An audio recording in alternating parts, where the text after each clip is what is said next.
Hello दोस्तों, क्या आपने भी कभी सरकारी लोन जैसे बिजनेस लोन जो होता है जैसे पीएमईजीपी लोन के लिए आपने कभी ट्राई किया है? मैंने ट्राई किया है। मैंने धक्के खाए हैं वहाँ पे। आप यूट्यूब पे जो वीडियो देखते हो ना कि आप ऐसे अप्लाई करो, ये करो, वो करो, फिर वो वीडियो एडिटिंग आती है, शर्ट फट, कुछ भी नहीं होता उससे से नथिंग, कुछ भी नहीं होता है, ज़रा सी हेल्प मिलती है। लेकिन वो जो बड़े बड़े यूट्यूबर हैं जो वीडियो बनाते हैं पीएमईजीपी लोन को ऐसे लो वैसे, वो एक्चुअल में रियल में वो ट्राई नहीं करते हैं, वो सिर्फ सुनी सुनी बात बताते हैं। मैंने कितने धक्के खाए उस लोन के लिए, तो मैं आपको उसी लोन के बारे में बताना चाहता हूँ कि मैंने क्या क्या किया, कितने धक्के खाए, तब जाके मेरे को ये मतलब मैं बताता हूँ आपको क्या क्या क्या होता है इस लोन में। देखो, सबसे पहले तो इमिटर से फार्म भराते हैं, या आप खुद भी भर सकते हो, जैसे यूट्यूब पे वीडियो देख के मैंने भरा था खुद से ही। फिर उसके बाद में उसमें स्टेटस देखने का ऑप्शन आता है कि अपना फॉर्म कहाँ पे पहुँचा हुआ है। जैसे अगर अपना फॉर्म पहले जो ये लोन होता है ना वो डीआईसी ऑफिस होता है, वो मतलब जो लोन को पास करता है, जो बैंक में भेजता है अपनी फाइल को, तो वहाँ पे आपका पहले वहाँ से पास होता है, देन उसके बाद में बैंक में जाता है।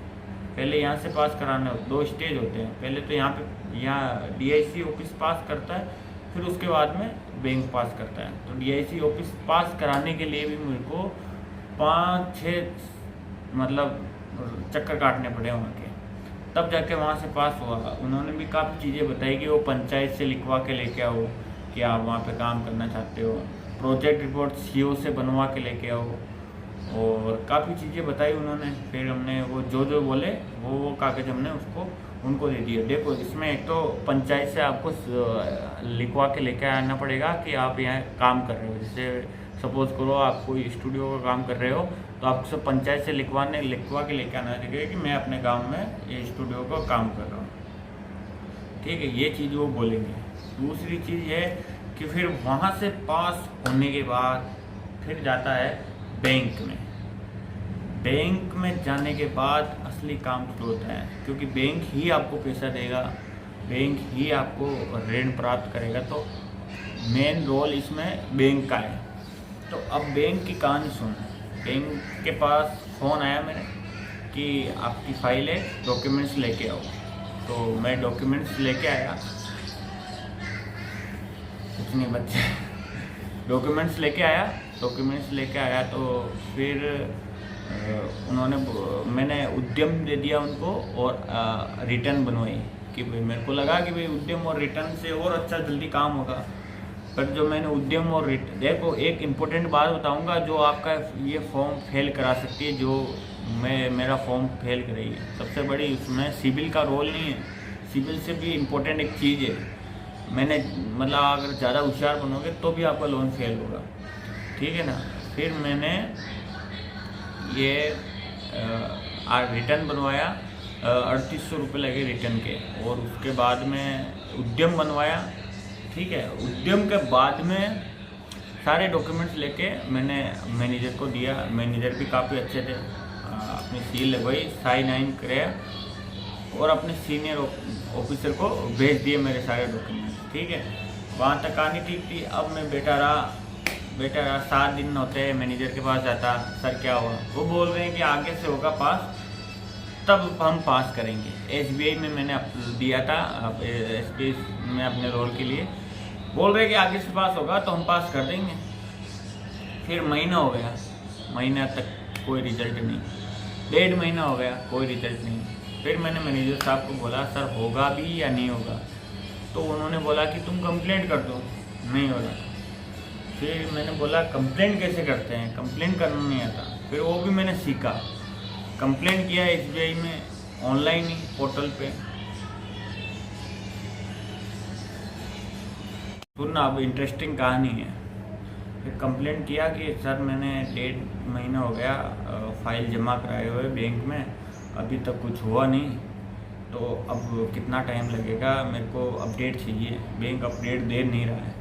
फिर ये कंप्लेंट की, तो फिर अपडेट आया कि आपके पास ऑलरेडी उद्यम है और आरटीआई रिटर्न है, तो आप मतलब पुराने आपका बिजनेस चल रहा है, रन कर रहा है क्या? बैंक बोल रहा है कि तुम्हारा बिजनेस चल रहा है और तुम पुराने मतलब बिजनेसमैन हो, इसलिए हम तुम्हें लोन नहीं ले सकते, क्योंकि PMEGP के तहत नए यूनिट को ही लोन मिलता है। ये लाइन सबसे इम्पोर्टेंट है कि जो नए बिजनेसमैन होते हैं उनको ही ये लोन मिलता है।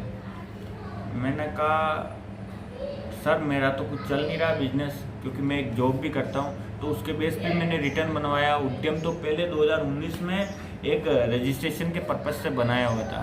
अभी आपको बताऊँ मेरा स्टूडियो कहाँ बिजनेस चल रहा है। ये स्टूडियो, ये क्या है, ये देखो, ये कहाँ बिजनेस चल रहा है। ये स्टूडियो बनवाने के लिए मैंने PMEGP में अप्लाई किया। कहाँ है बताओ। उन्होंने मेरे को बिजनेसमैन साबित कर दिया कि तुम ऑलरेडी बिजनेसमैन हो, और ये कारण देके उन्होंने रिजेक्ट कर दिया। फिर मैंने सेकंड कंप्लेंट की तो फिर उनका वही रिप्लाई था। इसलिए दोस्तों फिर मैंने तो सोचा कि यार इतना चक्कर काटा, इतना मतलब पापड़ पहले इतने डॉक्यूमेंट्स बैंक में जमा करा दिए, सब कुछ करा दिया बिल्कुल लीगल तरीके से। इलीगल कुछ भी नहीं किया मैंने, जितने उनको डॉक्यूमेंट्स चाहिए थे सब दिए, लेकिन एक अलग ही कारण बना दिया उन्होंने कि तुम तो एग्जिट यूनिट हो, मतलब पुराने बिजनेसमैन नहीं। तो फिर यहीं से मेरी कहानी गलत। मैं आपको स्क्रीनशॉट बताऊंगा उनके मेल के, आप चेक करना। और दोस्तों ये जितना लोन दिखता है ना आसान, उतना लेना उतना मुश्किल है क्या, ये सब बैंक वालों पे निर्भर करता है। बैंक वाले चाहेंगे तो आपको दे देंगे, बैंक वाले चाहेंगे तो नहीं देंगे। लेकिन मैंने हार नहीं मानी, मैंने दूसरी स्कीम के तहत उनको अप्लाई कर दिया और वापस वो फाइल बैंक में जमा है अभी, जिसके अंदर पुराने बिजनेसमैन को भी लोन मिलेगा, नए को भी मिलेगा। PMEGP में 35% सब्सिडी थी और अभी मैंने नई स्कीम से अप्लाई किया। आप कमेंट करना, मैं बताऊंगा वो कमेंट में कि कौन सी कौन सी योजना के तहत मैंने वापस अप्लाई किया। अब देखते हैं बैंक वाले क्या बोलते हैं। ठीक है दोस्तों, नेक्स्ट वीडियो में मैं आपको और भी अच्छी जानकारी दूंगा। अगर आपको लोन ऐसे ही चाहिए तो मैं रियल जानकारी दूंगा। फर्स्ट वीडियो है तो थोड़ा बहुत एडजस्ट करना, इस बार और अच्छे से समझाऊंगा और अच्छे से गहराई से समझाऊंगा। ऐसे यूट्यूब की तरफ नहीं, इधर एडिट हो रहा है उधर एडिट हो रहा है, वो करके आ रहा है, ये अप्लाई करो वो अप्लाई करो, नहीं, रियल चीज़ बताऊँगा। जानकारी तो मिले कम से कम, ये एडिटिंग नहीं चाहिए हमें तो जानकारी चाहिए। तो वही चीज़ मैं बता रहा हूँ आपको। ठीक है दोस्तों, अब वीडियो ज़्यादा लंबी नहीं करूँगा, ज़्यादा लंबी होगी तो फिर वॉच टाइम करेगा, वॉच टाइम गिरेगा तो फिर वीडियो में व्यू कम आएगा, यही प्रॉब्लम है। इसलिए ठीक है, बाकी मैं तो वीडियो काफ़ी लंबी बना सकता हूँ। ठीक है दोस्तों, क्योंकि मैं तो अभी फ्री हूँ। बैंक वाले तो बोल रहे बिजनेस चल रहा है, अभी तो कुछ नहीं चल रहा है। ओके दोस्तों, बाय।